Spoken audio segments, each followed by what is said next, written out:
Good morning, I'm Ayush and I'm here to present my team's idea, GreenDrop. Our idea is a biological air purifier that uses algae to purify air. The problem we identified was air pollution. Air pollution is a major problem in almost all of urban India. It affects the health of people, it affects the environment, and it does a lots it does a lots of damage. The main constituent in air pollution is carbon dioxide. So the main focus of our solution is going to be carbon dioxide. But there are also other pollutants that constitute air pollution, like heavy metals, nitrous oxides, sulfur oxides, and we're also going to be focusing on them. Upon researching into the problem, we found that there were existing solutions, like other algae based air purifiers, but they had a major problem that they didn't have a full sustainable loop. They produced the algae but had no way to dispose of it. And that is one of the problems that we will address in our solution. So based on this problem, we set up some goals for ourselves. First, to capture CO2 in the most efficient way, which means that we'll try to use minimum resources to capture the most CO2 and produce the most O2. We will also try to capture as many varieties of other pollutants like VOCs and heavy metals. And we will also try to be sustainable, meaning using minimum resources and energy to produce the maximum output. Based on the goals, we decided on some features for our project. First, that we will be using algae for it. Algae, like any other plant does, uses sunlight to convert CO2 into O2. And this is a particularly effective method, more effective than any other synthetic method we have discovered. This not only uses energy abundant in nature, but also gives us biomass which we can use in various ways. Algae also has another feature that different species of algae could target different pollutants. This way, we could achieve our second goal. The third feature that we developed was a suggestion of our teacher to integrate IoT and technology into it. Using it, we could monitor the algae's growth and also the data could be used for research purposes. Now, the workings. As I previously explained, the main concept of our idea is to take polluted air, push it through a tank that in which algae is being cultivated or grown, and get O2 out of it. For this, the basic principle is simple.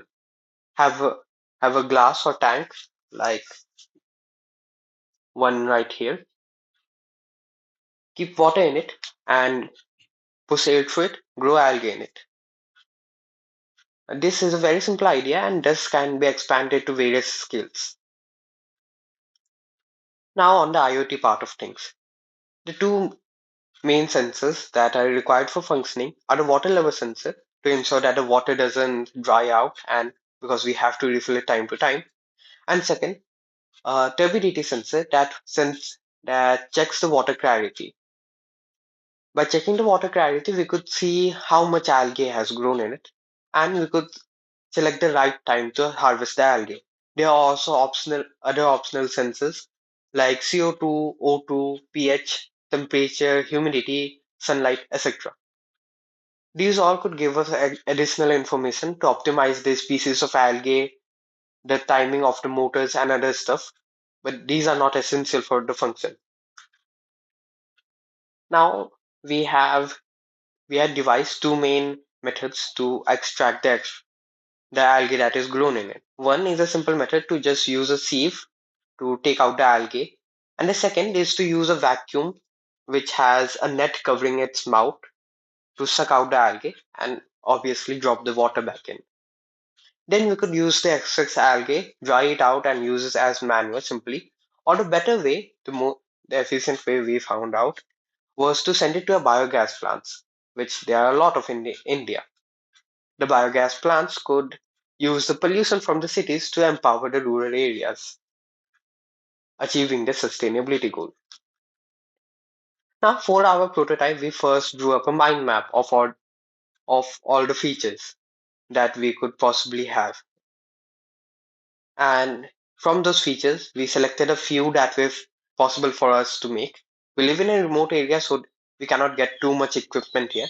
So we had to work with what we had.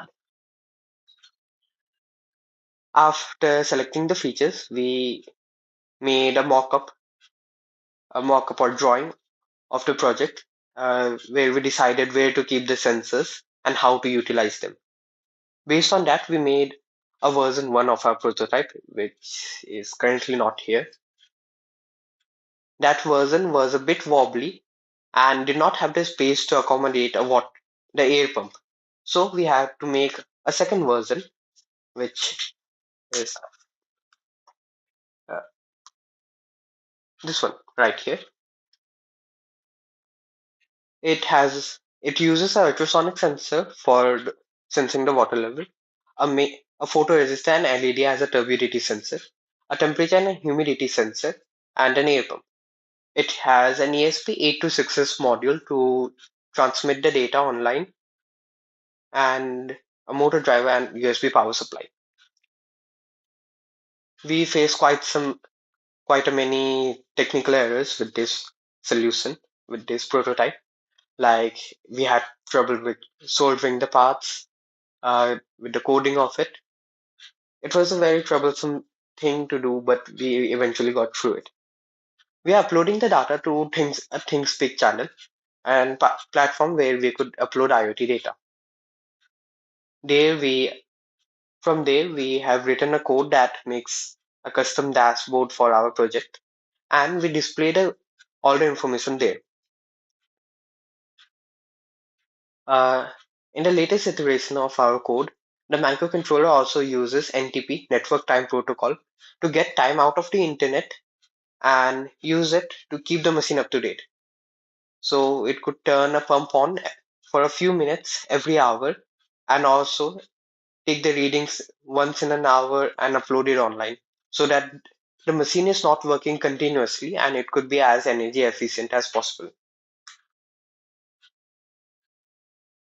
As I previously explained, we had some problems with our solution. Even right now, this prototype of ours is not working.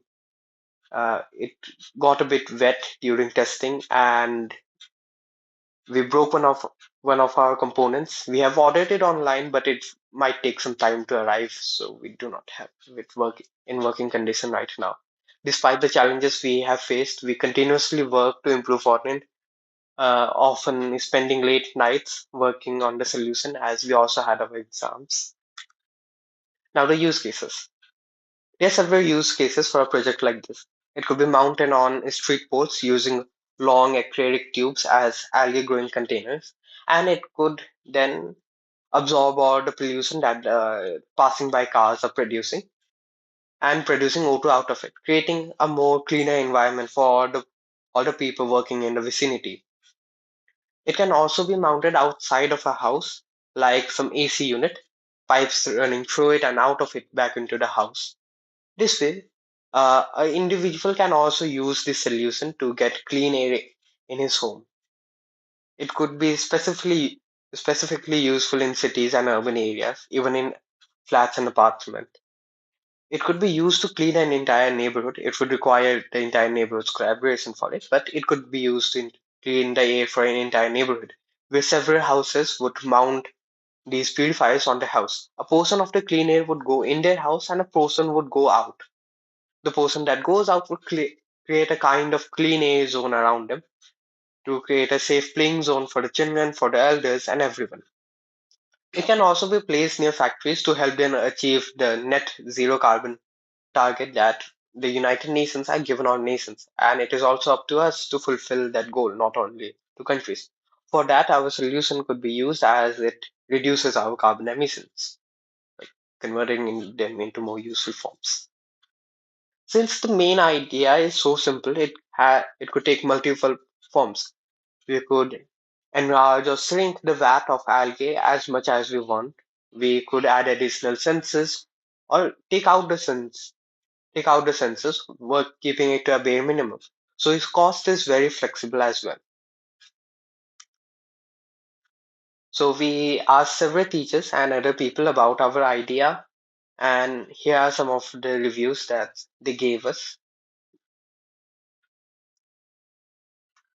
To conclude it all, our solution, in my belief, is a very innovative solution that works with all of the SDGs and would be a step towards a better future and a net zero carbon emission goals given by the UN. It could be used for personal level, government level, at institutional level, at various scales. It has a lot of scope for future development and could be a great product in the future. Uh, with this, I conclude my presentation. I thank you all for listening.